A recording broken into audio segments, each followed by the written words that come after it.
Karena nikmat duniawi, nikmat materi itu bisa saja Allah berikan kepada siapa saja, baik kepada orang yang taat ataupun orang yang maksiat, baik itu orang muslim atau non muslim, Allah berikan karena Allah bersifat Ar-Rahman yang Maha Pengasih.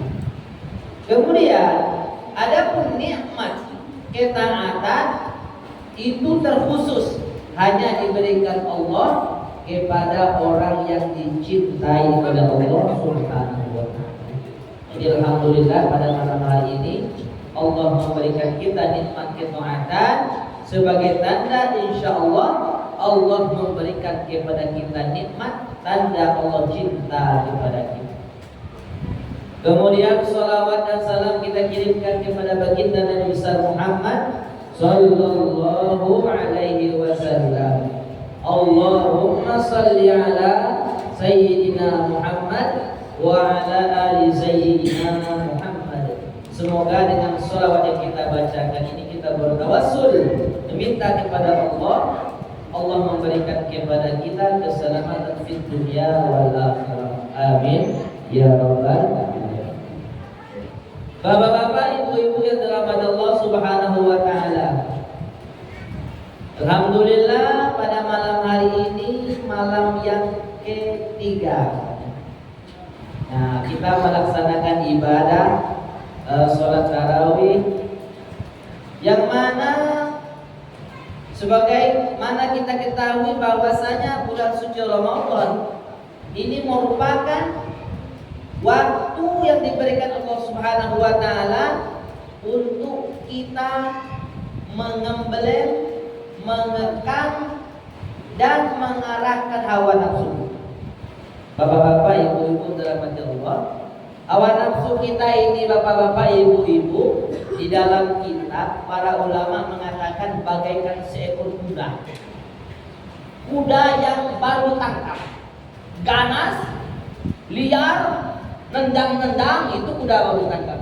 Susah mau ditundukkan. Tuannya mau datang, tendangnya nanti mati tuannya. Ini kuda yang baru ditangkap. Lalu gimana cara menundukkannya? Awan nafsu sama seperti ini, bagaikan kuda jantan.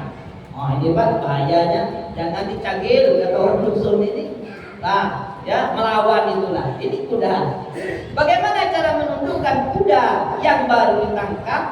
Pertama diberikan beban, dikasih beban, kemudian diberikan larangan-larangan.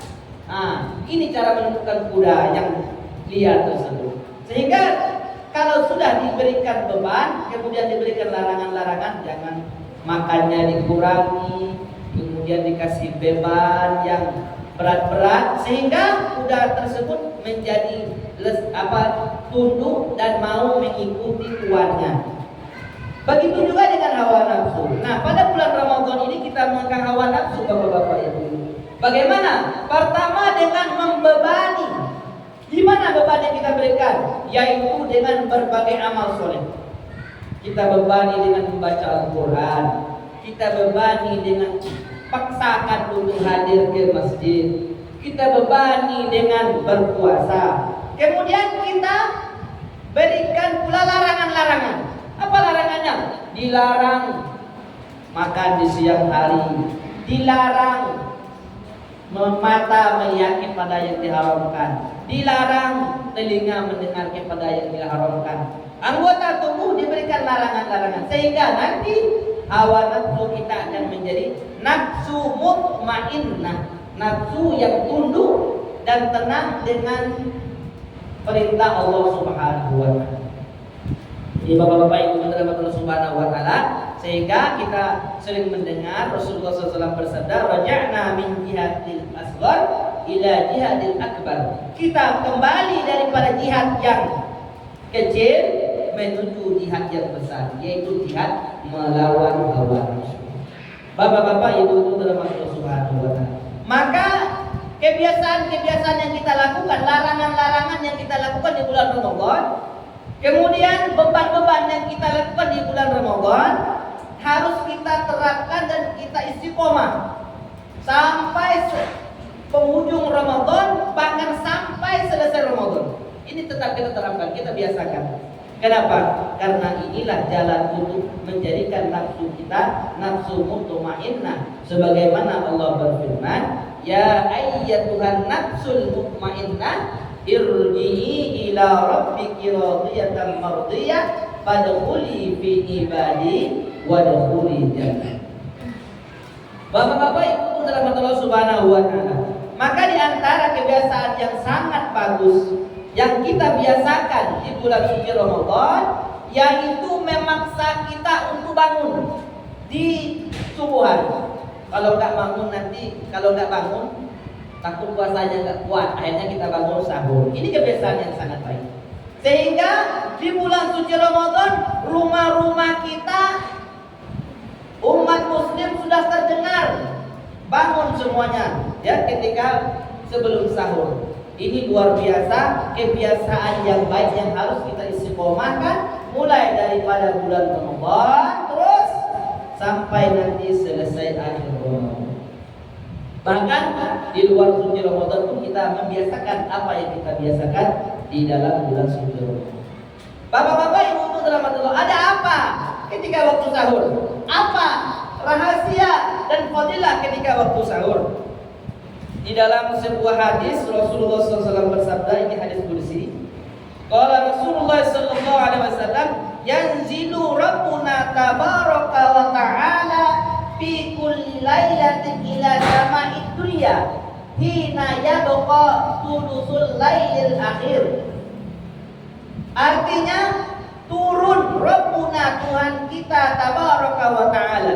Para ulama ada yang menafsirkan rahmat Allah Ta'ala turun, Rabbuna turun setiap malam ke langit dunia, ila samai dunia, ke langit dunia, hina yabqa thuluthul lailil akhir, ketika masih tersisa sepertiga malam yang terakhir. Mana sepertiga malam yang terakhir? Dari jam 1, 2, 3 nanti sampai ke subuh. Ini sepertiga malam terakhir. Rahmat Allah Ta'ala turun. Maka apa kata Allah Subhanahu wa Ta'ala? May yad'uni, siapa yang berdoa kepadaku astajibulah, aku kabulkan. Ini Allah sendiri yang bilang. Siapa yang berdoa ketika waktu tersebut sepertiga malam terakhir akan kukabulkan. Wa may yastaghfiruni, siapa yang meminta ampun kepadaku fa'aghfirlah, aku akan ampuni, kata Allah Subhanahu wa Ta'ala. Wa may yas'aluni fa'u'tiyah, siapa yang meminta kepadaku aku akan memberikan. Ini hebatnya sepertiga malam terakhir. Ini hebatnya waktu sahur, bapak-bapak, ibu-ibu dalam Allah Subhanahu wa Ta'ala. Maka waktu sahur usahakan kita sebelum sahur itu walaupun sebentar kita beribadah dulu baru kita makan sahur. Kenapa? Karena sahur itu disunahkan takhir ya. Takhirus sahur, mengakhirkan sahur. Kira-kira jam 4, mungkin setengah 4 masih ada waktu sahur. Nah, setengah 4 kita udah bangun. Atau jam 3 kita udah bangun. Sebelum sahur kita istighfar dulu, meminta kepada Allah. Kita berdoa dulu, kita beribadah dulu, yaitu sholat sunnah tahajud. Kenapa? Karena mengharapkan rahmat Allah Subhanahu wa Ta'ala. Sedikit cerita daripada seorang ulama namanya Ibrahim bin Adham. Beliau menceritakan begini, Ibu. Ada 2 ekor hewan. Pertama anjing dan kedua kambing. Nah, lalu bagaimana? Anjing ini bapak-bapak ibu-ibu ya, anjing ini ya, bapak-bapak ibu-ibu, yang mana anjing ini kalau lahir itu anaknya banyak. Ada kira-kira kita di sini yang punya anjing? Gak ada. Yang punya ternak anjing itu banyak. Bahkan menurut cerita ada yang sampai 19 ekor sekali lahir. Ini anjing. Kemudian di dalam kehidupan sehari-hari kita, di sekeliling kita tidak ada mendengar orang akikah pakai anjing, nggak ada ya. Kemudian korban pakai anjing, nggak ada. Kemudian apanya sedekah dan sebagainya, tidak ada. Berbeda hanya dengan kambing, bapak-bapak. Kambing itu Pak, lahirnya sedikit. Ibu punya kambing nggak di rumah bu? Nggak punya. Ada yang nggak ternak kambing punya rumah. Kambing itu kalau lahirnya sedikit pak, paling 3. Kemudian kambing itu setiap kita ini hampir akikah anak semuanya, hampir korban di ketika hari raya Idul Adha. Kemudian kalau kita sedekah banyak yang sembelih kambing. Tetapi kalau kita lihat di sekitar kita itu masih banyak kambing daripada anjing. Padahal kambing banyak lahirnya nggak pernah ada sembelih dan sebagainya. Kambing lahirnya sedikit disembelih, kemudian diakikahkan, dikorbankan, tapi masih banyak di sekeliling kita. Kenapa? Ini kata Ibrahim bin Adham. Karena kambing itu bapak-bapak, ibu-ibu, walaupun ibu-ibu, bapak-bapak sering bilang yang tidak mandi kambing katanya kan, oh selalu di kambing hitamkan, kasihan kambing. Malam ini kita bela kambing. Bagaimana kambing itu pak? Ternyata kambing itu cara hidupnya sesuai dengan sunnah Nabi. Bagaimana? Malam-malam kambing itu tidurnya cepat. Maksudnya tidak bergadang malam. Lalu sebelum sholat subuh, kambing sudah bangun. Tanya sama orang tua kita di dusun, kambing subuh-subuh sudah bangun. Artinya apa? Ketika rahmat Allah Ta'ala turun, waktu sahur tersebut kambing sudah bangun. Nah ketika itu kambing mendapatkan rahmat Allah Subhanahu Wa Ta'ala. Ibu-ibu, kambing walaupun lahirnya 3, anaknya selamat sampai dewasa. Anjing yang lahirnya banyak tapi banyak gak selamat. Bahkan ceritanya anjing itu pendek umurnya. Kenapa pendek umurnya? Suka begadang malam. Kenapa malam? Itu kan punya penyakit. Suka begadang malam, terus udah dekat sholat subuh, ini kambingnya baru tidur. Orang sholat subuh, anjing ya, orang sholat subuh, anjing masih tidur. Orang sudah bangun, siap mau kerja, anjing masih tidur lagi. Nah ini, ya.